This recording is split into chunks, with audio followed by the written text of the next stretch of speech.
প্রত্যেকটা মেয়ের পূর্ণতা আসে তার সন্তানের মাধ্যমে। ঠিক যেমন প্রত্যেকটা গাছে ফুল ফল ছাড়া তার পরিপূর্ণতা আসে না, ঠিক তেমনি প্রত্যেকটা মেয়েরই সন্তান ছাড়া তার পরিপূর্ণতা আসে না। 2021 সালে 28 ডিসেম্বর মঙ্গলবার রাত 9:20 মহান আল্লাহ পাক আমার মাধ্যমে এই ছোট্ট রাজকন্যাটাকে পাঠিয়েছিল। সারাদিন অসহ্য যন্ত্রণা সহ্য করার পর যখন তার কান্নার শব্দ আমার কানে আসলো, নিমিষেই তার কান্নার শব্দের সাথে আমার সমস্ত ব্যথা যন্ত্রণা সবকিছুই শেষ হয়ে গিয়েছিল।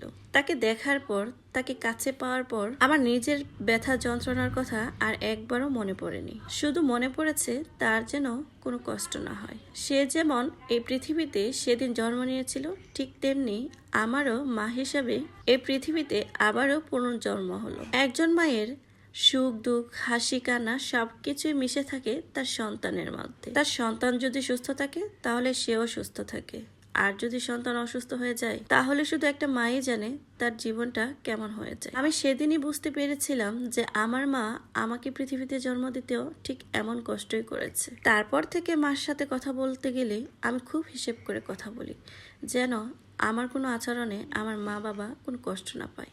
কারণ ছোটবেলা হয়তো আমি অনেক কথাই বলেছি যে কারণে আমার মা বাবা কষ্ট পেয়ে থাকতে পারে। তখন আমি সন্তান কি জিনিস সেটা বুঝতাম না, এখন বুঝি। আমার মেয়েটা জন্মের 3-4 দিন পর থেকেই সবসময় কান্না করতো। প্রায় একটানা 3-4 মাসের মতো কান্না করতো, সারা রাত কান্না করতো। কান্না করে যখন ক্লান্ত হয়ে যেত তখন ঘুমাতো, আবার ঘুম থেকে উঠে কান্না করতো। কি যে ছিল সে যন্ত্রণাময় দিনগুলোর কথা এখনো মনে পড়লে আমার খুব কষ্ট হয়। তখন আমি আমার মেয়েকে অনেক ডাক্তার দেখাইছিলাম, অনেক কবিরাজ দেখাইছি, অনেকে অনেক কথা বলছে। তারপর থেকে সময়ের সাথে সাথে যখন 3-4 মাস কেটে গেল, ওর কান্নাও আস্তে আস্তে কমে গেল। এখন সম্পূর্ণ সুস্থ আছে আলহামদুলিল্লাহ। আমি জানি না আপনাদের বাচ্চাদের সাথে এটা হয়েছে কিনা, হলে কিন্তু অবশ্যই জানাবেন। অনেকেই বলছে এটা নাকি কলিক বেবিদের এরকম সমস্যা থাকে, আবার অনেকেই বলছে এটা অন্যরকম সমস্যা। যাই হোক, এখন আমার মেয়ে ভালো আছে আলহামদুলিল্লাহ। আমার মেয়েকে ঘিরে আমাদের অনেক স্বপ্নই আছে, তার মধ্যে একটা বড় স্বপ্ন হচ্ছে সে যেন বড় হয়ে একজন মানুষের মতো মানুষ হয়। আমার মেয়েটা যখন ছোট ছিল, মোটামুটি কথা বলতে শিখেছে, তখন থেকে সে বলতো তাকে যেন একটা সাইকেল কিনে দিই। যদিও অনেক ছোট ছিল তাই আর তাকে সাইকেল কিনে দিইনি, তাকে একটা ঘোড়ার গাড়ি কিনে দিয়েছিলাম।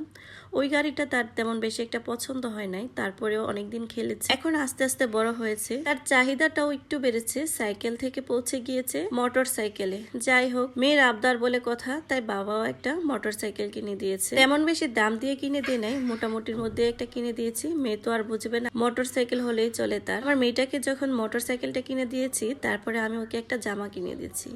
তারপর ওকে আমরা জিজ্ঞেস করছিলাম তুমি কি আর কিছু কিনতে চাও? ও বলে যে না, আমার আর কিছু লাগবে। আমি মোটরসাইকেল পেয়েছি, জামা পেয়েছি, আমি অনেক খুশি। ও দেখতে ছোট হলেও ওর কিন্তু অনেক বুদ্ধি আছে মাশাআল্লাহ। ও অন্য বাচ্চাদের মতো কোনো কিছু নিয়ে জিদ করে। আমরা যদি বলি যে এটা ভালো না, পচা, তাহলে ওর এটা আর কোনোদিনও যাবে না। ও যদি কোনো একটা খাবার খেয়েছে আবারও ওকে দেই, তাহলে ও বলবে যে আমি আর খাবো না, একবার খেয়েছি তো। যাই হোক, এই গুণটা অবশ্য ওর বাবার থেকেই পেয়েছে।